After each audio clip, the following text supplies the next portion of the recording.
You've tried everything to change your life, but you're still stuck in the same patterns. The problem isn't that you're not trying hard enough. It's that you're trying too hard. After helping hundreds of ambitious professionals break free from their limitations, I've discovered that the 5 habits you think are helping you grow are actually keeping you trapped in your old identity. The first habit alone has sabotaged more transformation attempts than any other factor. And you're probably doing it right now without realizing it. Most people believe effort equals results, but there's a hidden trap in this thinking that keeps you locked in your current identity. When you force change through sheer willpower, you're actually sending a signal to your brain that transformation is difficult, unnatural, and foreign to who you are. This creates a psychological resistance that becomes stronger with every attempt. Here's what's really happening when you try too hard. Your brain has a built-in mechanism called identity homeostasis that works like a thermostat for your sense of self. When you push yourself beyond your current identity's comfort zone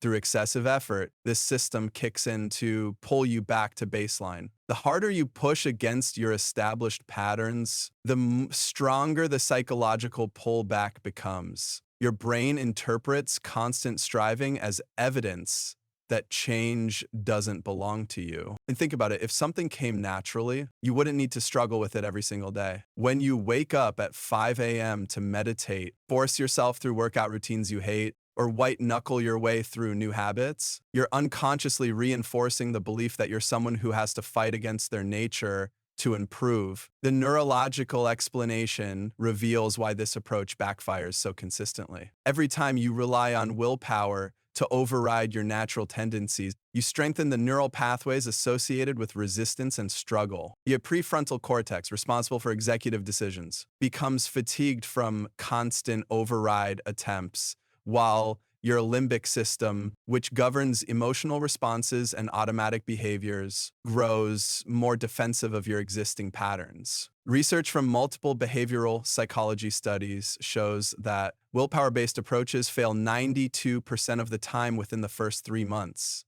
The reason isn't lack of motivation or discipline. It's that these methods actually strengthen the very neural pathways they're trying to change.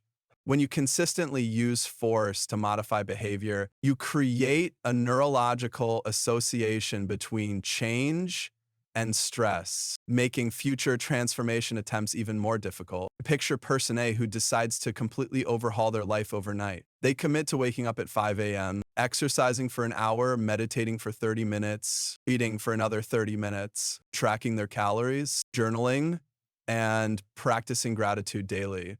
Within 2 weeks, they're exhausted, overwhelmed, and secretly relieved when they fail because the internal chaos was unbearable.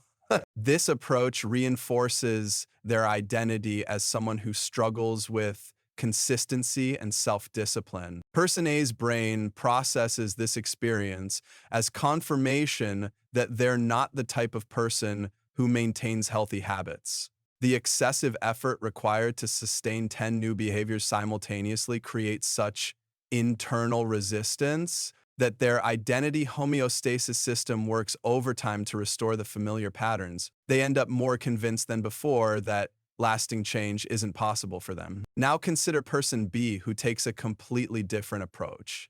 As instead of adding multiple new habits, they strategically eliminate one limiting behavior that's been undermining their progress. Maybe they stop checking their phone first thing in the morning, or they eliminate complaining about their circumstances for 30 days. This creates space for natural transformation without triggering their brain's resistance mechanisms.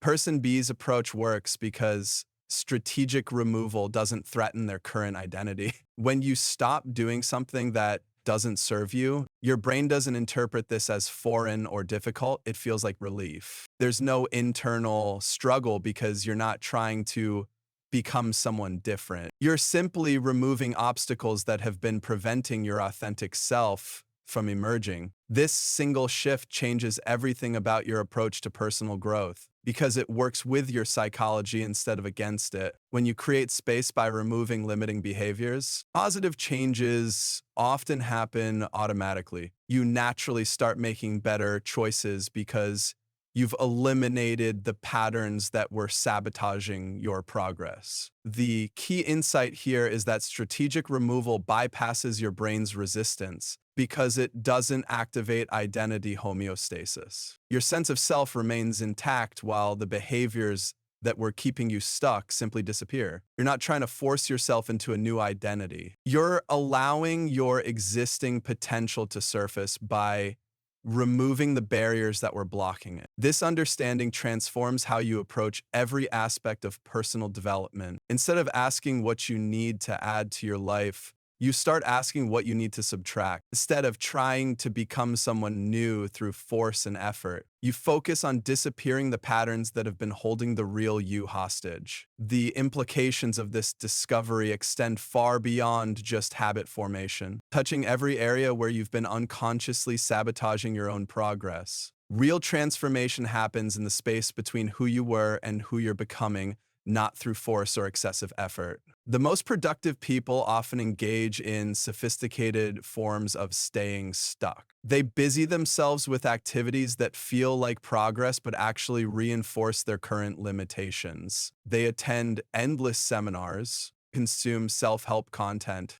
and create elaborate systems that become new forms of procrastination. What would happen if you stopped trying to become someone new and started disappearing the person who's been holding you back? The answer might surprise you more than any habit you could ever add. Hope you learned something new in this video. To keep improving your skills and get more tips like these, make sure to like, comment, and subscribe.